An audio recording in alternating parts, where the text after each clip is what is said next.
مذاہب کیسے وجود میں آتے ہیں، تو اس کا جو یہ ہے کہ دو لفظوں میں اس کو یوں بیان کیا جاتا ہے کہ جہاں بھی مظاہر قدرت کی کوئی عجیب و غریب تاثیر دکھائی دی، اسی پر فریفتہ ہو کر اسے خدا سمجھ لیا، اور یوں ایک نیا دین وجود میں آ گیا۔ اس موقع پر اس بات کا قائل ہونا مشکل ہے کہ زمانہ قدیم کے لوگ عقل اور شعور فنون متداولہ سے نابلد تھے، کیونکہ کیمسٹری میں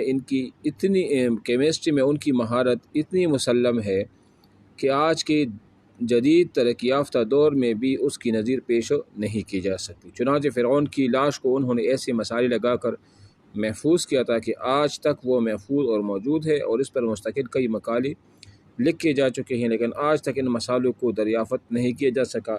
یا مثال جیسے اہرام مصر ہے، فرعون کی لاش ہے، اور عاد اور سمود کی جو مکانات تھے وغیرہ وغیرہ۔ یہ تو اصل میں مذاہب کا وجود کیسے آیا، مقصد تو یہی ہے نا کہ ہم اسی چیز کو بیان کریں۔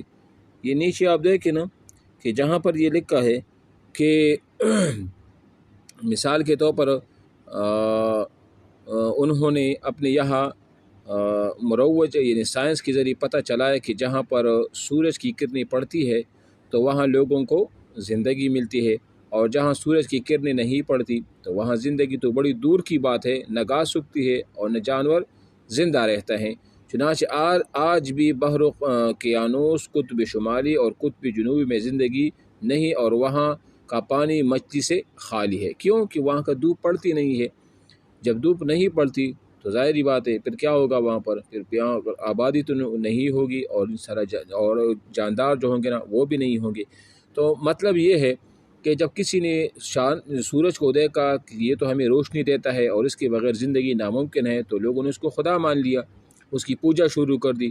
کسی نے دریاؤں کو دیکھا کہ دریا تو ہمارے کام آتے ہیں، ہمیں پانی بھی مہیا کرتے ہیں، ہمیں خوراک اور اس طرح مچھلیاں ہمیں مہیا کرتے ہیں اور ہمارے کام آتے ہیں، اور اس میں کشتیاں بھی چلتی ہے وغیرہ وغیرہ۔ تو بعض لوگوں نے ان کی عبادت شروع کر دی، ٹھیک ہے۔ اور اسی طرح کسی نے دیکھا کہ جنگل بھی ہمارے کام آتے ہیں، اور یہ جنگل ویسے یعنی کہ فضول میں نہیں ہے، چنانچہ انہوں نے ان کی افیکشن کو کیا کیا، قبول کیا، اور جو اثرات تھے وہ انسانی زندگی پر مرتب ہونے لگی، تو انہوں نے ان کو بھی کیا کیا، لوگوں نے ان کی عبادت شروع کری۔ کسی نے پتھروں کو دیکھا۔ عرض یہ کہ مظاہر فطرت اور قدرت کی جتنی بھی چیزیں ہیں، جب ان کو نظر آنے لگا کہ ان کی تو کوئی نہ کوئی تاثیر ہے، اس تاثیر کی بنیاد پر لوگوں نے اپنے لیے ان کو کیا مان لیا، خدا مان لیا۔ سمجھ آ گیا نا؟ اچھا جی، یہ تو ہو گیا کس کی مذاہب کیسے وجود میں آ جاتے ہیں۔ تو مذاہب کا وجود اسی طرح تھا، یعنی ہر ایک چیز کی تاثیر کو جب ان لوگوں نے دیکھا تو انہوں نے کہا کہ جب یہ اتنا اثر کر جاتا ہے اور ہماری زندگی پر اتنا اثر کر جاتا ہے تو لہٰذا یہ فضول نہیں ہے، انہوں نے اس میں اتنی کمال ہے، تو انہوں نے اس کو خدا سمجھ دو، عبادت شروع کر دی۔ تو اگر آپ سے بھی سوال ہو جائے کہ یہ مذاہب کیسے وجود میں آئے، اس کا طریقہ کار وغیرہ یہ کیا تھا، تو یہی ہوتا ہے۔ نیچے آپ آ جائے، یہاں پر یہ آپ دیکھیں نا صفحہ نمبر 34 پہ، عبادت الاوثان کی اسباب۔ عبادت الاوثان کی اسباب یعنی بتوں کی پوجا پاٹ یہ کس طرح شروع ہوئی اور یہ کب سے شروع ہوئی۔ تو اس کا بھی میں خلاصہ بتا دوں کہ اصل میں جو ادریس علیہ السلام کے جو 5 بیٹے تھے، جس کا ایک نام تھا ود، دوسرے کا نام تھا سوا، تیسرے کا نام تھا یعوس، چوتھے کا نام تھا یعوق، اور 5ویں کا نام تھا نصر۔ کیا نام تھا اس کا؟ نصر اس کا نام تھا۔ چنانچہ انہوں نے یہ لوگ 5 کے 5 یہ صحیح تھے اور اللہ کی عبادت بھی کرتے تھے، لوگوں کو اللہ کی عبادت کی طرف بلاتی بھی تھے۔ اب یہ بہت امپورٹنٹ بات ہے کہ یہ بتوں کی پوجا پاٹ کیسے شروع ہوئی، ان کے اسباب کیا تھے، یہ وہ اسباب بیان ہو رہے ہیں۔ تو جب ان کی موت واقع ہوئی تو لوگ بڑے پریشان ہو گئے، اس وقت کے جو لوگ تھے صحیح، تو انہوں نے ان کے مجسمے بنا لیے، اور یہ خود کو اس بات کی دلاسا دے رہے تھے کہ چونکہ وہ تو اب ہم میں موجود نہیں ہے، لیکن انہوں نے ان کی کیا مجسمے بنا دی اور ایک سائٹ پر رکھ دی، اور اپنے آپ کو یہ دلاسا دے رہے تھے کہ یہ ہمارے اندر موجود ہے، ٹھیک ہے۔ اس وقت تو وہ بات ٹھیک تھی، لیکن جب وہ لوگ بھی فوت ہو گئے تو جب ان کی اولاد، ان کے پوتے پڑپوتے وہ آ گئی، تو انہوں نے پھر کیا کر دیا، ان کی پوجا پاٹ شروع کر دی، اور کیا کر دیا، ان کو خدا مان لیا، ان کو کیا مان لیا؟ خدا مان لیا، ٹھیک ہے نا۔ تو یہاں سے وہ عبادت جو ہے نا ان کی شروع ہو گئی، اور بعد میں یہاں تک یہ بات چلا کہ جب عامر ابن لحی آیا تو انہوں نے شام سے حبل بت بھی لے کے آیا، اور بعد میں کہا جاتا ہے کہ یہ جو 5 مجسمے تھے نا، یہ جو ادریس علیہ السلام کے بیٹے تھے، ان کے جو مجسمے بنائے گئے تھے، کہا جاتا ہے کہ ان کو خواب میں ایک جن آ گیا اور انہوں نے اس کو کہا کہ جو ود و سوا یعوق یعوس اور نصر جو 5 بت تھے، یہ جدہ میں ایک جگہ بتائی کہ وہاں پر مدفون ہے، چنانچہ وہاں انہوں نے کھدائی شروع کی اور ان 5 بتوں کو کیا کر دیا؟ نکالا۔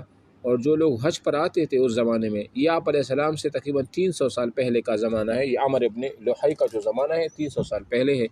چنانچہ جو لوگ حج سے آتے تھے وہ ان کو دے دیتے تھے، اور آخر میں یہ پوجا پاٹ یہ شروع ہو گئی۔ اور بعد میں جب ان سے پوچھا جاتا تھا نا کہ یہ جو ہندو مشرک تھے، ابو جہل وغیرہ، یہ لوگ سارے، کہ آپ لوگ ان بتوں کی کیوں پوجا پاٹ یا وغیرہ یہ کرتے ہو؟ تو وہ کہتے تھے کہ ما نعبدہم الا لیقربونا الی اللہ زلفی، ہم تو صرف ان کی جو پوجا پاٹ کرتے ہیں تو اس لیے نہیں، بلکہ یہ تو ہم اس لیے کرا کہ یہ ہمیں اپنے خدا کی کیا کرے؟ قریب کرے اور نزدیک کرے۔ اور جب ان سے یہ پوچھا جاتا کہ دین ابراہیمی پر آپ لوگ دعویٰ کرتے ہو، تو دین ابراہیمی میں تو یہ چیزیں نہیں تھی کہ وہ تو بت شکن تھے ابراہیم علیہ السلام، تو آپ اس کی پوجا کیوں کرتے ہو؟ تو وہ کہتے ہیں کہ نہیں، یہ جو ہم بتوں کو پوجتے ہیں وغیرہ، یہ سارا کچھ دین ابراہیم میں بدعت حسنہ ہے۔ کیا ہے؟ بدعت حسنہ ہے، یعنی یہ جو نئی ایجاد کردہ چیزیں ہیں یہ اچھی چیزیں ہیں۔ جس طرح آج کل بھی لوگ کچھ بدعت کرتے ہیں تو کہتے ہیں کہ یہ بدعت حسنہ ہے۔ اب سمجھ آ گیا کہ عبادت الاوثان، بت کی پوجا پاٹ کیسی شروع ہوئی اور مذاہب کیسے وجود میں آئے، ان کے اسباب کیا تھے؟ یہ سمجھ آ گیا کہ نہیں؟ سمجھ آئی؟ اچھا جی۔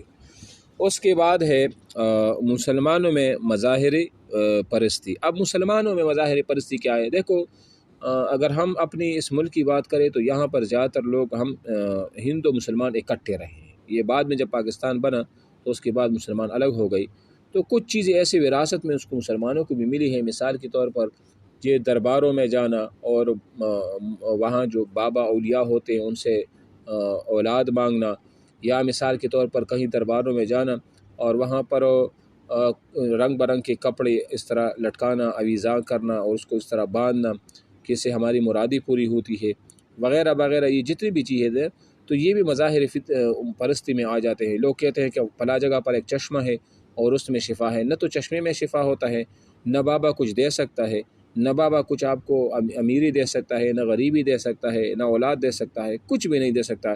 تو مسلمانوں میں بھی اکثر لوگ کہتے ہیں کہ یہ فلاں پتھر جو ہے نا یہ بڑا قیمتی پتھر ہے، یہ ہے وہ ہے، تو اصل میں اسلام سے ان کا کوئی لینا دینا نہیں ہوتا۔ یہ جس طرح ہندو یہ کام کیا کرتے تھے یا ان سے پہلے جو لوگ یہ کام کیا کرتے، مسلمانوں میں وہی بیماری جو ہے نا وہ پھیل گئی، اور یہ آج تک تقریباً یہ بیماری مسلمانوں میں یہ پائی جاتی ہے۔